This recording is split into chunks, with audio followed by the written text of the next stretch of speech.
Hey y'all, welcome back. I'm Shayna Cersei. I'm so excited to paint with you today. So we're going to be doing another set of holiday Christmas gift tags. The big day is right around the corner. Everybody's probably frantically trying to wrap up their shopping, their wrapping.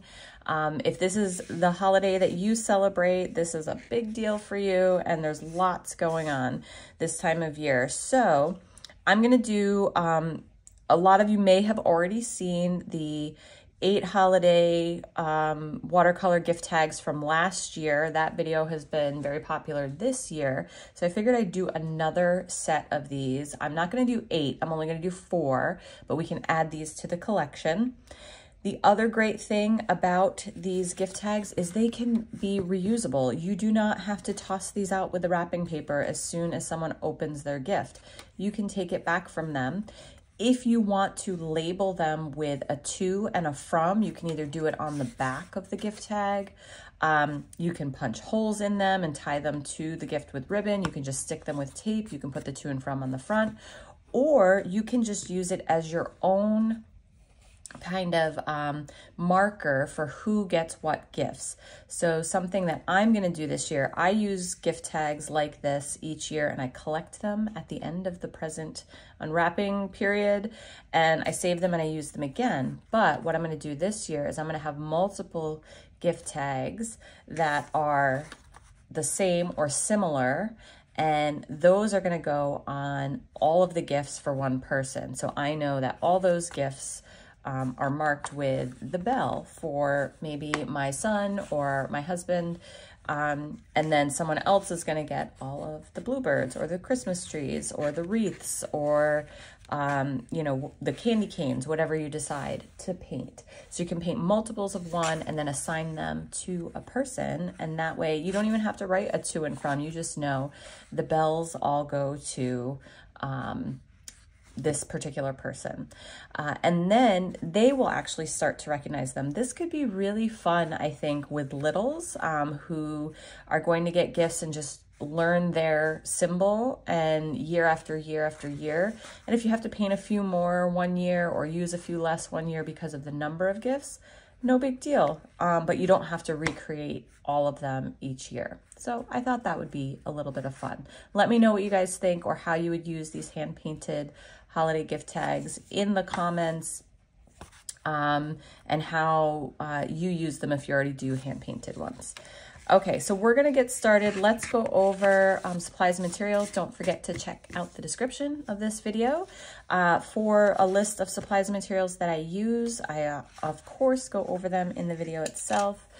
You are going to need to start with a pencil and a kneaded eraser. If you don't have a kneaded eraser, regular eraser will do. You just want to be gentle on your watercolor paper. You're going to need some gift tag size watercolor paper. I have 2 versions here. This is a cold press. This is a hot press. This one has a smoother surface. This one has a rougher surface. I don't know if you can see those in the video or if it'll focus. These are better for writing on, the hot press with the smooth surface. If you're going to use pen or marker or even paint hand lettering on, the smoother surface is better. If you just are going to use the symbol itself, go ahead and use cold press. These are 100% cotton. Again, I plan to use them year after year, but if you don't have that and you want to use a cellulose paper, go for it. I have my core paints, and then I have a medium, or really a small and a smaller brush. I have a size 4 and a size 1 because we are painting pretty small here today. And we're going to get started. So 4 different gift tags. If you haven't checked out the 8 holiday gift tags yet, go check those out. That's another set. I use a lot of ink and wash. We use pen. These we're not really going to use too much pen. All right, or any at all, I don't think. So let's get started. We're going to start with our bell.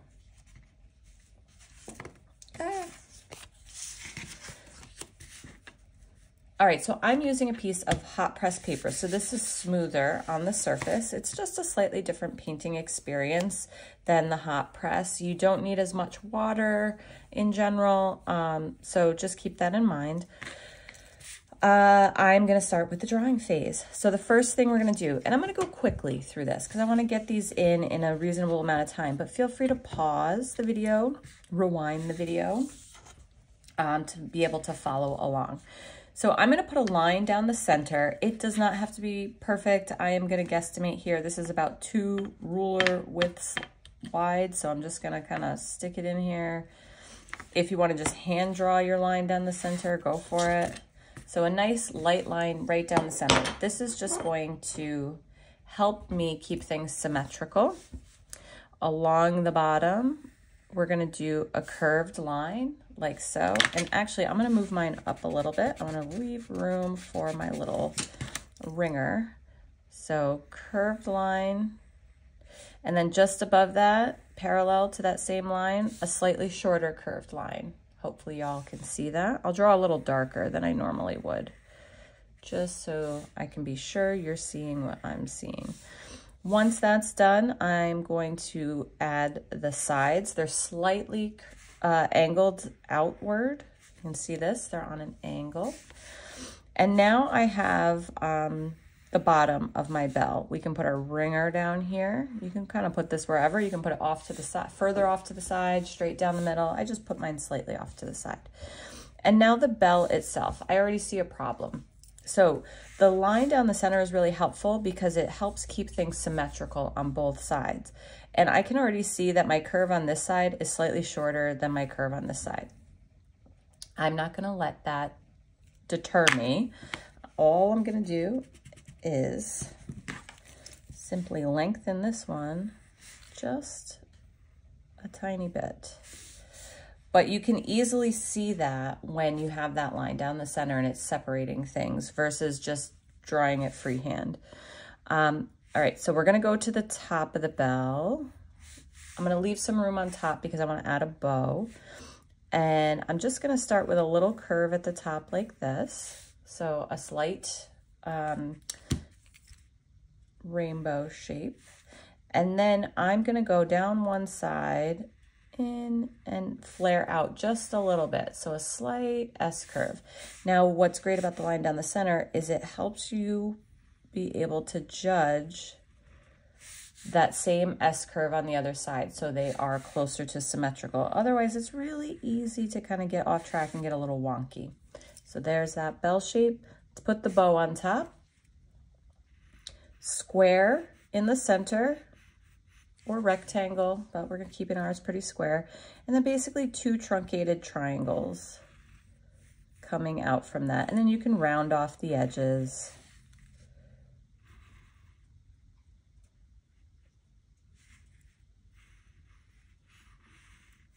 There we go. I'm not gonna put any tails on this bow. We're gonna add some greenery. We're going to just do some pine kind of coming off. So these things look really complicated, but once you do one and you just follow the simple steps, step after step. So line down the center, parallel lines, 2 S curves, square, 2 triangles, add in some greenery. You're golden, and you can do this over and over again. And the more you do it, the faster you get. Practice is a big part of this process. All right, there we go. We have our bell drawn out. Let's get to painting. Okay, so for our paints, we have this beautiful raw sienna. It's this golden yellow, very earth toned color. It's going to give our bell that brassy look.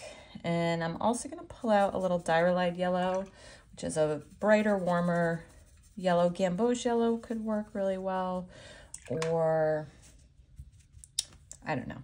Anyway, so these are the 2 yellows we're going to use, and we are also going to add in momentarily, we're going to use some Alizarin Crimson. We are going to use some Sap Green, some green down here, and then also a little Payne's Gray. You can't even see that. Alizarin Crimson, Sap Green, Payne's Gray, but let's start with our yellows. All right, so my medium size, my size 4 brush I'm gonna use, and I'm gonna start with a light wash. Oh, before you get started, this would be a great time to lighten up your lines. I know I drew mine really dark so you could see what I was doing. But if you don't want those harsh lines kind of poking through, if you do, great. Leave them the way they are. Or if you're planning to do ink and wash over top of it, don't worry about the lines. But I'm gonna lighten mine up. So I'm gonna start with a light wash, leaving highlights on my bell.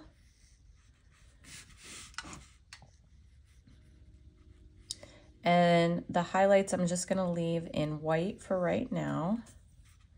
They're not gonna end up staying pure white most likely. So the bell part of it there, and then we're gonna go down here. And don't forget your little ringer on the bottom.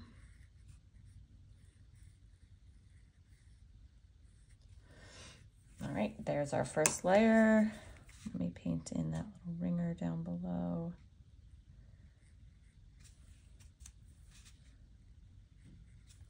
And that is layer number 1. And then while this is still wet, I'm not gonna let this fully dry. I'm gonna take some of this yellow, kind of right down the center area. I'm gonna go over this one highlight a little bit, giving it more of a yellow sheen in the middle there. And then I'm gonna take some more of my raw sienna and go right along the edge here. And you can see that things are still a little wet and it's bleeding out. And that's what I want, because I want it to give a shiny kind of brassy look to it. So you can see here are some of my original examples. Where's my really favorite one? This one just has like a really nice sheen. So we have a darker over here and then some light areas kind of popping through. So we do have to go even darker. So I'm going to take some of my Sap Green, mix it in there, and also my Alizarin Crimson. So it's giving it a darker, more brown color. And we're just gonna pop a little bit more of that over here, kind of along this edge, down below. I'm gonna put a little here on the top. And then I'm just gonna take my brush and I'm going to go into the highlights a little bit, blend out some color. And then I'm gonna let that dry. I am gonna put a little darker bit on the little ringer underneath.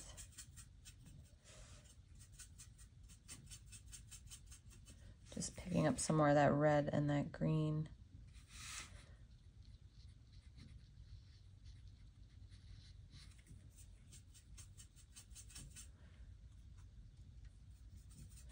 Maybe a little yellow.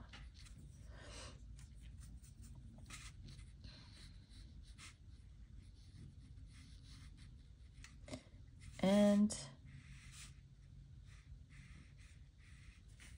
then I'm gonna be done with that part. And we're just gonna let it dry and do its thing. Just gonna blend this little harsh line out here just a little bit. All right, we're gonna let it dry and do its thing, and we're gonna come up to our bow. All right, for our alizarin, or our bow, we're gonna use Alizarin Crimson. Put that just in this corner here. I'm going to start with a slightly lighter wash of Alizarin Crimson, and that gives me some room to go a little darker for some shadows and detail. Just painting in the whole thing. You could leave some white spots for highlights if you want.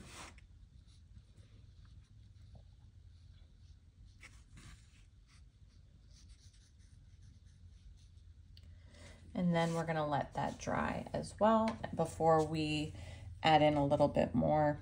Well, actually, as it's drying here, I'm gonna pop in just a little bit of extra saturated Alizarin Crimson right towards the middle, okay? And I'm gonna let that do its thing, bleed out, and we'll add a little bit more detail in the end. And then last but not least, I have some Sap Green over here, and I've added some Payne's Gray to it to give it a nice dark rich color, earthy. And I'm gonna switch to my, I'm gonna switch to my size 1 brush. So this is a size 1 liner, so you'll see the bristles are a little bit longer than a normal brush would be. Normally they would end like right about here. And these are extended a little bit. They're not as long as like a rigger brush, which are like significantly even longer than this. So this is a nice kind of medium brush that I like to do pine greenery with. Has a little bit more control than a rigger, but still has that wispy feel to it for these long wispy lines, especially for greenery and pine. Now, if you let everything dry properly, which I have not yet, some things are still a little wet, you can actually put some of this pine over top of your bell. It can overlap a little bit, but I'm worried that it's gonna bleed into it because I didn't pause for drying time. So the great thing is if you decide to do a bunch of these all at once, like the same or similar design, you know, they'll all be slightly different, but they'll all be bells. You could line up like 5 of them and paint each step, you know, do the bell and then do the next bell and the next bell and the next bell. And then when you come back to it to do the bow, everything's going to be dry. And just kind of break it up into elements so that other things are drying while you're working on the additional ones. Otherwise, they might take forever if you do multiple ones and you're having to wait for like every little bit to dry. Put one in here. Boop, boop, boop, boop, boop. This part of my bow is dry, so I'm going to go over top of it.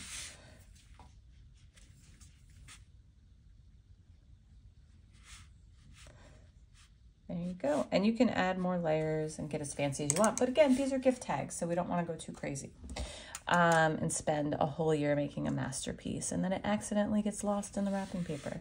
So I'm going to take some more Alizarin Crimson now that this is mostly dry, kind of right around the center here, where the bow kind of comes together into the knot and things are going to be darker and there's going to be more shadows. You can even add a little Payne's Gray to your Alizarin Crimson to get a really nice shadowy color. There we go. And now if there's anything else you want to add to your bell, if you want to add a little bit more of a darker color, kind of like right along the edges, if it doesn't have enough pop for you, this would be a great time to do that. Let's take some of this yellow. I took yellow, green, Alizarin Crimson. I do a little bit more red. I want it to be a redder brown. And I'm going to kind of do that right along this edge and along the edge where the top of the bell meets the bottom.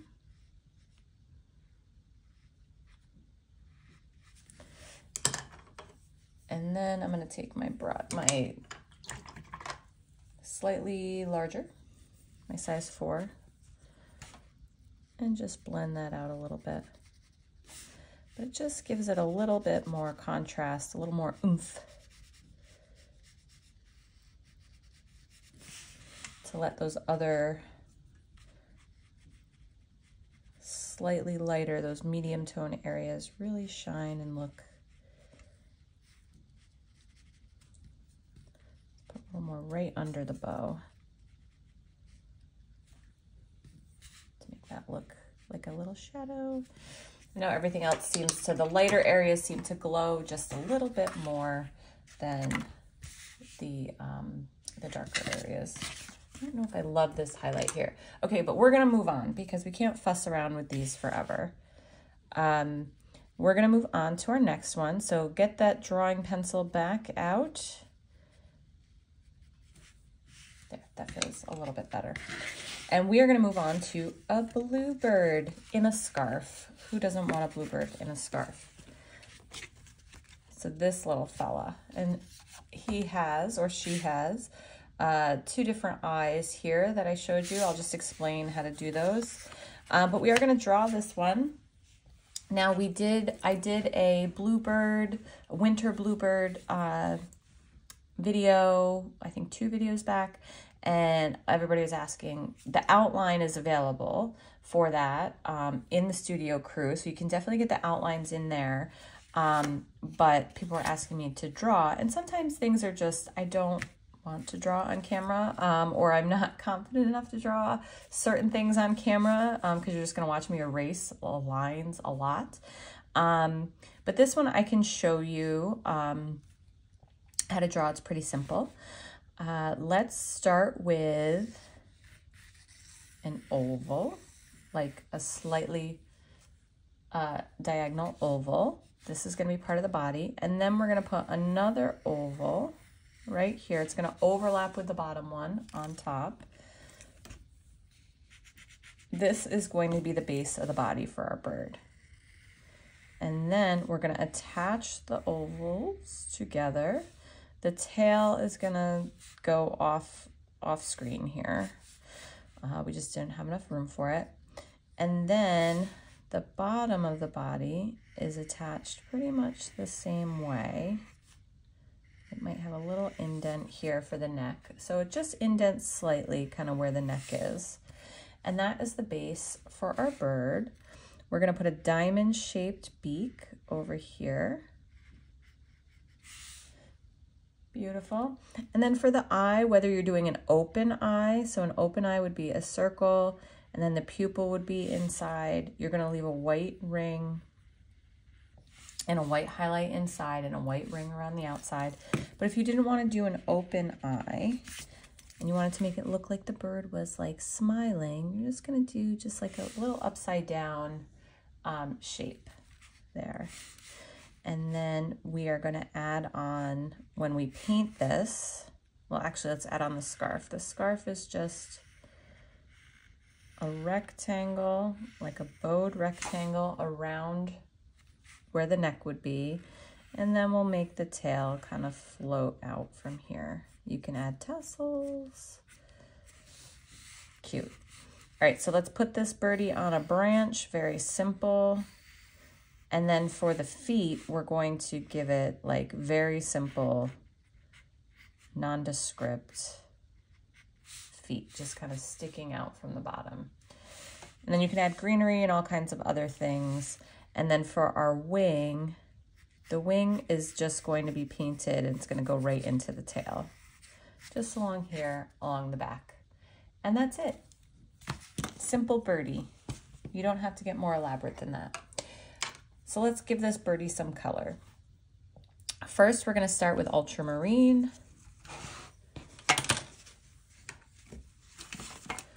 Let me clean out my palette. All right, we're going to start with Ultramarine.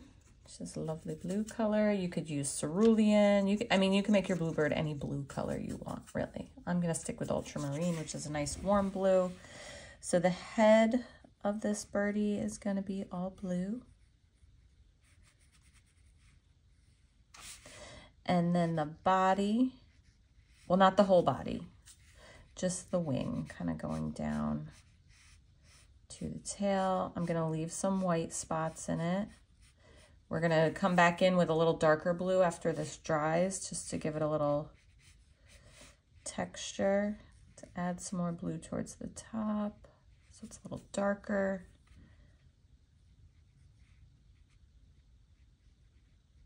Under the chin, under the beak.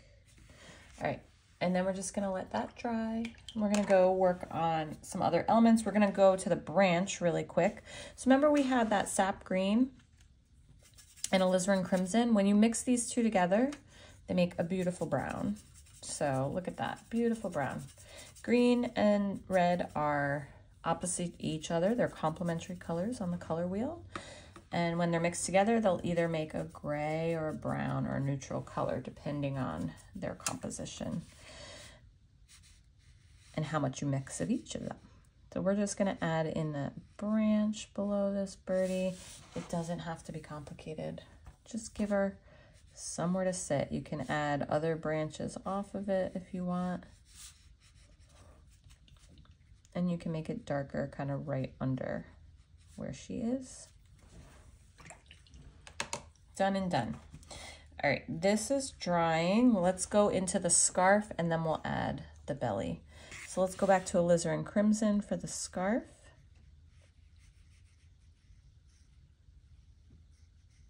You just want to be careful if you don't let things dry. I think I've said this enough, but it's more to remind myself than to remind you all. If you don't let things dry, they are going to bleed into each other. Once you touch wet watercolor from your brush to any wet watercolor area on your paper, they are going to be super excited to meet each other and they are going to bleed right into each other. So if you don't want that to happen, you have to let things dry.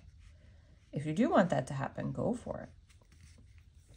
There are times when we do want that to happen. So you can see I put a little bit darker color here at the bottom while this was still wet so that it can bleed into each other.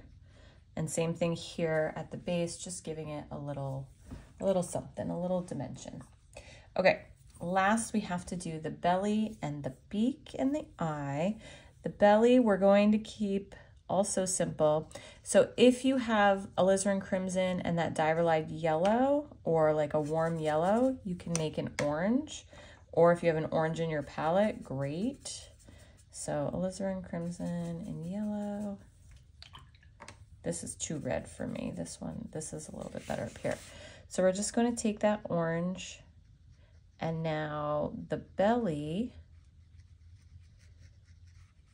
of our bluebird is some orange and then some gray or white towards the bottom. So I'm just going to use some water to blend this out to pretty much white to nothing. And then I'm going to introduce Payne's gray to the bottom. And just flick up some of that.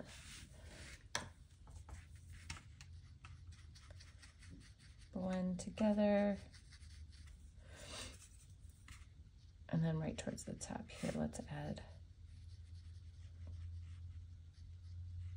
some more. You just I don't want a harsh line on the belly. I want it to be a little more subtle. So having some areas kind of move into each other. There we go. There's our little bluebird. Let's do the beak, little Payne's gray. If you want to use your tiny, tiny brush, if you have one, this would be a great time to bring that out. So I'm just going to go along the bottom of that diamond shape with some darker color. Then rinse my brush off, and along the top, just a very light gray. And then if your head is dry, you can do this in a micron pen or another waterproof pen, or with your brush. I'm just going to add in that closed eye, that smiling bird, and then mixing some of that Payne's gray into my ultramarine.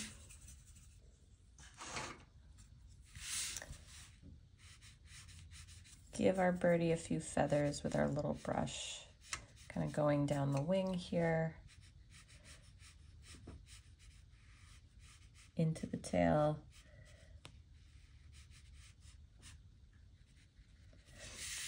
And there is our little bluebird, a smiling one. So you can have a smiling one, an open-eyed one.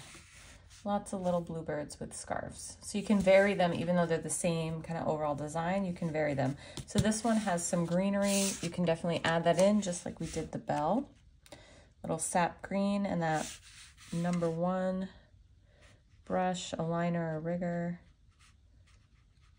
Add some pine in there into the background. To whatever branch your little birdie is sitting on. There we go. All right, get that pencil back out because we're moving on to the next one. All right, the next one is going to be a little bit odd, but I think it's going to be really cute. So we're going to do ornaments, but we're going to do like candy cane shaped not shaped, candy cane decorated ornaments. So we're going to do these kind of classic, we're going to put a little square up here. So we're going to do these classic shaped ornaments, or these very nostalgic shaped ornaments. So one is going to be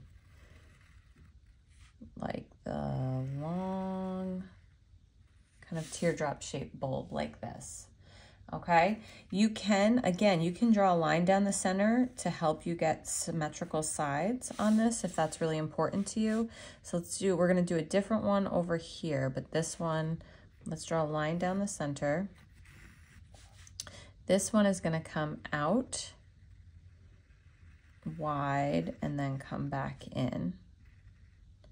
And then I want to replicate that symmetrically on the other side.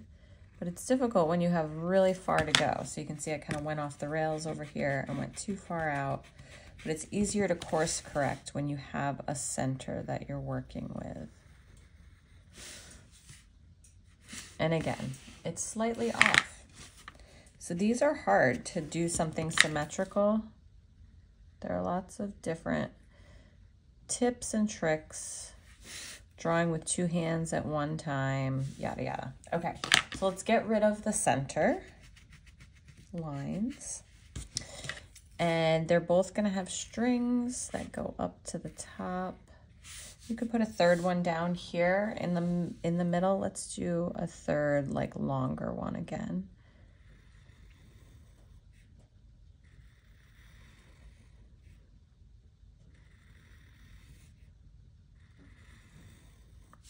All right, there we go. And now we're gonna put our stripes on it. So I'm gonna do diagonal stripes like this.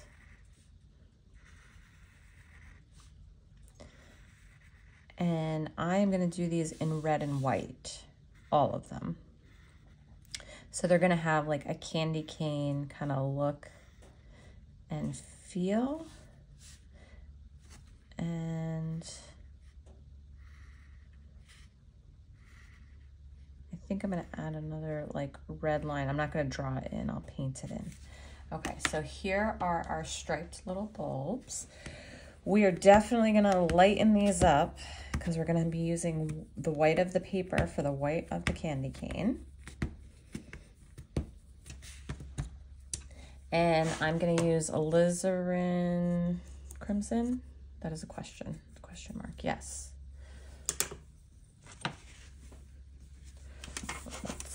I'll end up with purple if I'm not careful.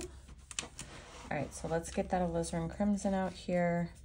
And then I'm gonna need a little Payne's Gray, which I have over in this corner over here. But it needs to be very, very light.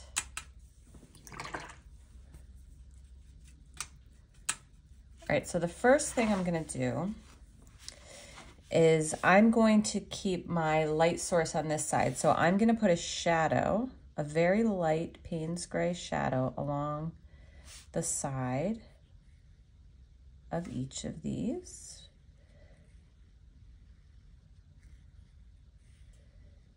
And I'm going over the spots that are gonna be red as well. Now the areas that are wider in the middle, I am going to blend this out a little bit. They are going to remain white. And if you have to do one bulb at a time because you're afraid of things drying, that is fine.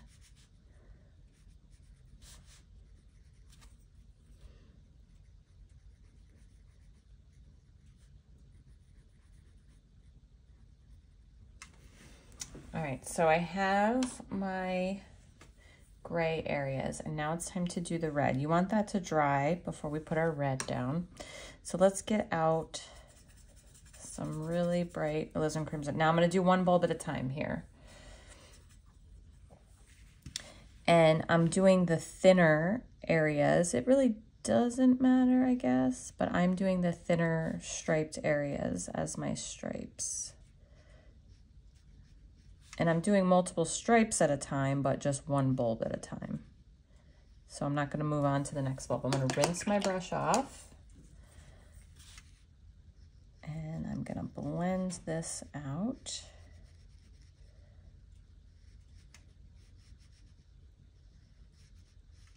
Do, do, do, do, do.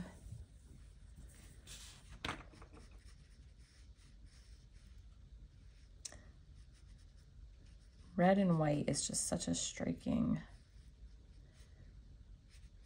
color combination. It's so fun. All right, so that's number one.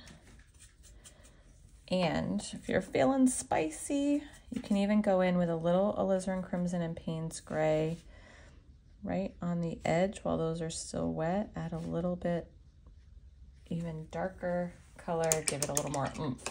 Okay, let's move on to the next one and the next one and the next one. All done exactly the same. So red, a little bit of red on one side, blend it out up towards the top. Add a little bit of red and Payne's Gray if you want a little bit more oomph and contrast. Okay, and now I'm gonna get even crazier. I'm gonna take my really tiny brush, my number one, and I'm gonna add a really thin red stripe kind of right in the middle of the white part.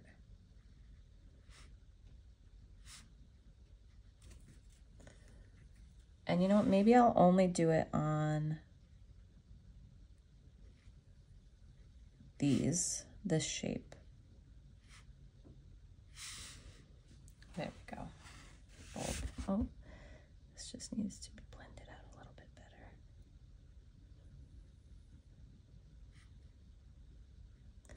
And there we have it. And then if you want to add, those are fun, but if you want to add a little something extra, you can do a little splatter on these. I think these would benefit from a little peppermint splatter.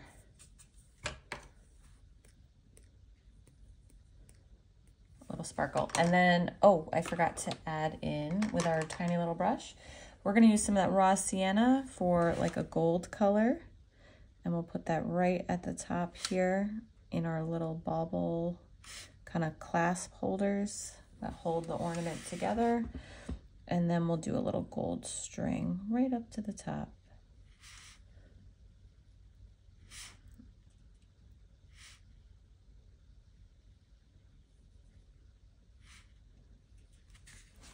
There you go. Cute little candy cane ornaments. Those are fun. Let's get out our last, our pencil once again, and our last gift tag to give you one more design. All right, I changed my mind. For this one, you're not going to even need a pencil. So we are going to do this beautiful glowing evergreen tree, this Christmas tree with a beautiful glowing star on the top.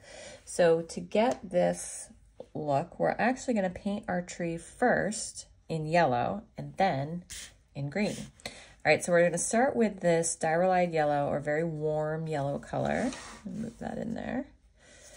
And with this, I'm going to start at the top of my tree, and I'm using my size 4 brush.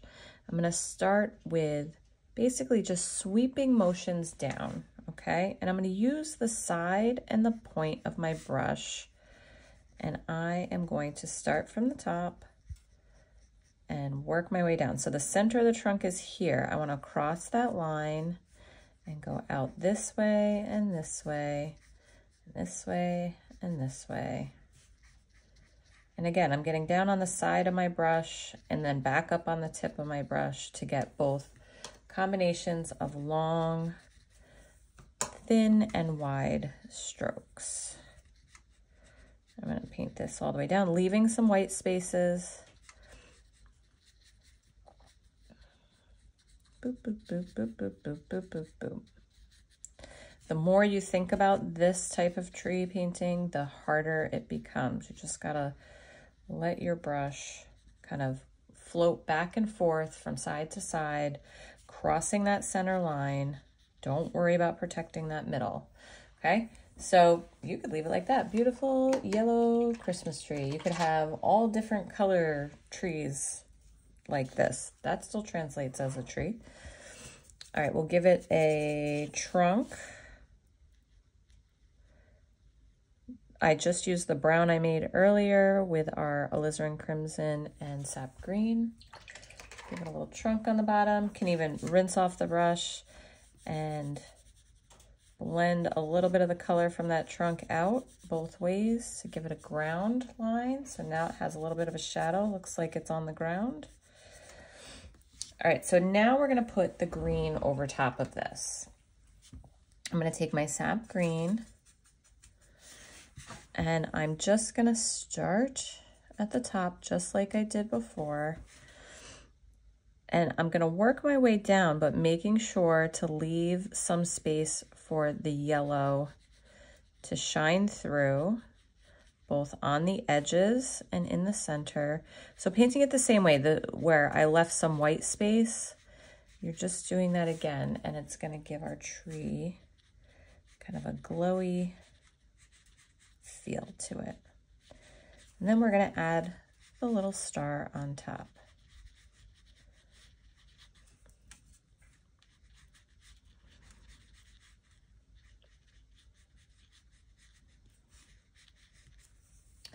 And you can even add more layers to this. So on the other one, I added in some blue on top of my green to give it even some darker recessed shadow areas. So there's the first one you can see in here. I've added blue. So I'm taking some of my Ultramarine. And if you want to mix your Ultramarine with a little Sap Green so it's not super, super blue,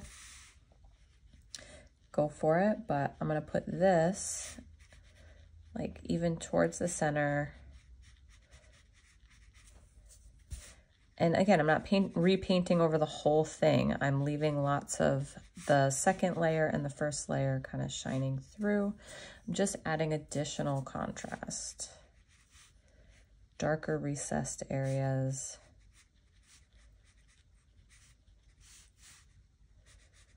I'm gonna put some more towards the bottom. Got some more green and blue. So I'm gonna make it kind of dark at the bottom and let it be lighter and more yellow at the top. And I'll show you why in a moment. Okay, so let that dry. Sorry, there's a glare on that. And then at the very top, we're gonna put in, with just straight yellow, I'm gonna put in a little star, and the star is gonna be super simple. Across, so like a plus sign, and then two smaller little lines like that. But then we're gonna rinse off our brush, and while that is still damp or wet, I'm just gonna take my damp brush and kind of go around the edges, touching the very edges of my little star there. I don't want to go over the whole thing. I do want those lines to still appear, but I am. And then just going in a circle out from there, giving it that look of a glowing star.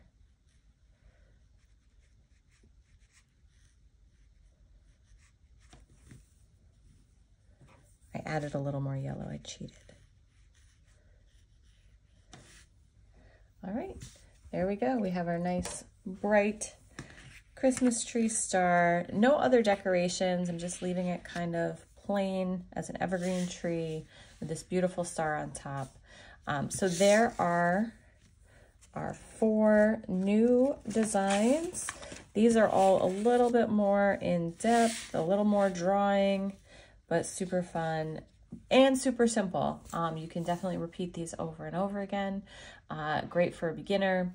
I hope you enjoyed this. Our next little series of gift tags, you can add it to the other 8 originally done last year, and keep on painting and creating this holiday season.